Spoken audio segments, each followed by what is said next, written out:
बिस्मिल्लाहिर्रहमानिर्रहीम। अस्सलाम वालेकुम स्टूडेंट्स, कैसे हैं आप? उम्मीद है कि आप सब खैरियत से होंगे और अपने दिए गए काम को बहुत अच्छे से कर रहे होंगे। खूब उनकी प्रैक्टिस भी हो रही होगी, खूब लर्निंग भी आप लोगों की चल रही होगी। ओके बेटा, आपको ये लेसन पढ़ाया था पहले, नस्र और सलीम की गुफ्तगू। इसका खुलासा यकीनन आप लोगों ने याद कर लिया होगा। इसके अल्फाज मायने भी आपने यकीनन याद कर लिए होंगे।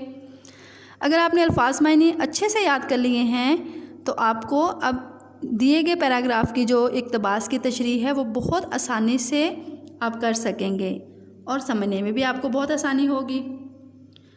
ओके, सबक नस्र और सलीम की गुफ्तगू के आपको ये 4 पैराग्राफ दिए जा रहे हैं जो आपके सामने हैं। ये 4 पैराग्राफ, इनके बारे में आपको बताते चलूँ कि आपने इन पैराग्राफ्स को अपने बुक पर हाईलाइट कर लेना है। उसके बाद हाईलाइट करने के बाद अपनी बुक पर ही पेंसिल के साथ डिक्शनरी से देखते हुए इस पर अल्फाज मानी लिखने हैं।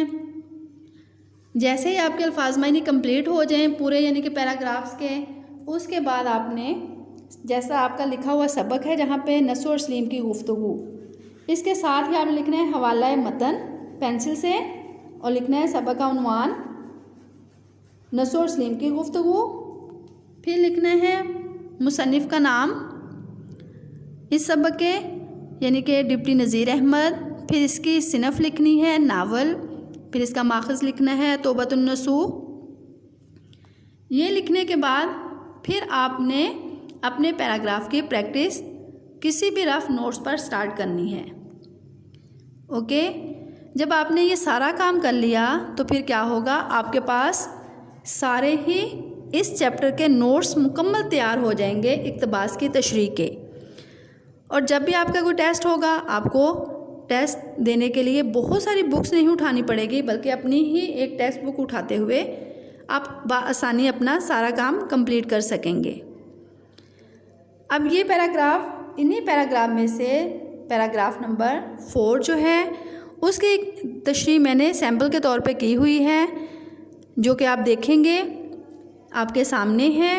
इसको आपने देखते हुए बाकी तमाम पैराग्राफ की प्रैक्टिस करनी है। सबसे पहले इक़्तिबास लिखेंगे। इक़्तिबास सेम ऐसे ही लिखेंगे जैसे मैंने लिखी हुई है, पूरा पैराग्राफ नहीं लिखेंगे, क्योंकि अगर आपका टेस्ट होगा तो टेस्ट में आपके सामने ये पूरा पैराग्राफ आपकी टीचर लिख देंगी। फिर अगर आपके पास यानी कि कोई एग्ज़ाम्स हो रहे हैं उसमें आपका पैराग्राफ ऑलरेडी पूरा लिखा होगा। फिर अगर आप बुक से यानी कि ख़ुद कर रहे हैं तो वो आपके सामने बुक पे लिखा हुआ पैराग्राफ आपके सामने आ जाएगा। तो इस लिहाज से देखो, तीनों तरीक़ों से ही पैराग्राफ आपके पास रिटन फॉर्म में मौजूद है, इसलिए यहाँ पे लिखने की ज़रूरत नहीं है। यहाँ पे आपने पैराग्राफ सेम ऐसे ही लिखना है जैसे कि आपके सामने डॉट्स के साथ लिखा हुआ है। यानी कि तब हज़रत बी ने फरमाया, इसके बाद आप नदाया के अलामा लगाते हुए डॉट्स लगाएंगे, दिल खट्टा हो गया यहाँ तक। फिर लिखेंगे हवाला मतन।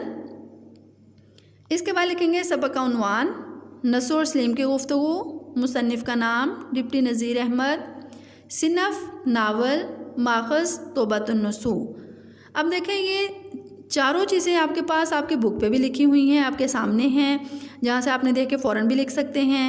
और इसी तरीके से लिखना है, जो मार्कर से लिखा हुआ मार्कर से और जो पेन से लिखा हुआ है वो पेन से लिखिएगा। अब देखें, आपने 4 पैराग्राफ हैं आपको दिए हुए, अगर चारों की प्रैक्टिस करेंगे तो 4 दफ़ा आप ये लिखेंगे सबक का उन्वान, मुसन्निफ़ का नाम, सिनफ़, माखज़। तो 4 दफ़ा लिखी हुई चीज़ जो है, मुझे तो लगता है, बल्कि मुझे तो इस चीज़ पे यकीन है कि कभी इंसान को भूलती ही नहीं है। जब आप 4 दफ़ा ये लिख लोगे, उम्मीद है कि आपको ये चीज़ें अज़बर हो जाएंगी और भूलेंगी नहीं।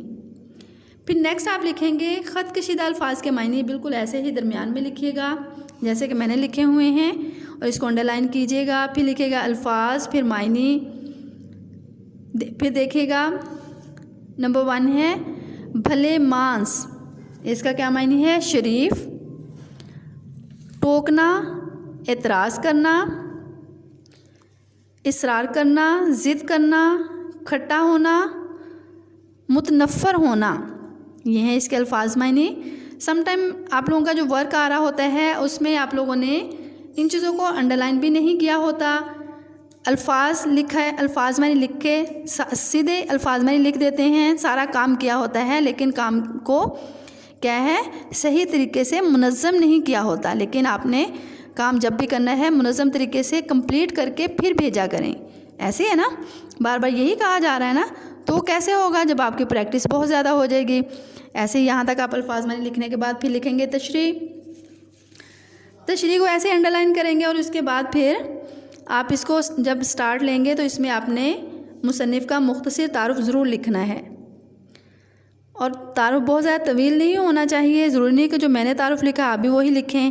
हाँ, अगर आप इससे और मज़ीद भी आपको इनके ज़हन में इनके बारे में कोई मालूमात है तो आप वो लिख सकते हैं, नहीं तो ये भी याद कर सकते हैं। तारुफ़ का और तशरीह का आपस में रब्त होना चाहिए, लफ्ज़ी रब्त भी होना चाहिए और पैराग्राफ के लिहाज से भी रब्त होना चाहिए। जैसे कि हम ये है इसकी तशरीह, नज़ीर अहमद दहलवी का शुमार उर्दू के अरकान खमसा में होता है। आप उर्दू के पहले नावल निगार हैं। उन्होंने अपने नावलों में माशरती इस्लाह का काम लिया। आपके नावलों में मौजूद जुज़ियाती नस्ल निगारी और अरबी फ़ारसी अल्फाज व मुहावरात ने इनकी तासीर को और बाअसर बना दिया है। तशरीह तलब नसर पारे में मुसन्निफ़ बयान करते हैं, यहाँ पे आप ये भी लिख सकते हैं, तशरीह तलब इक़्तिबास में या तशरीह तलब पैराग्राफ में मुसन्निफ़ बयान करते हैं।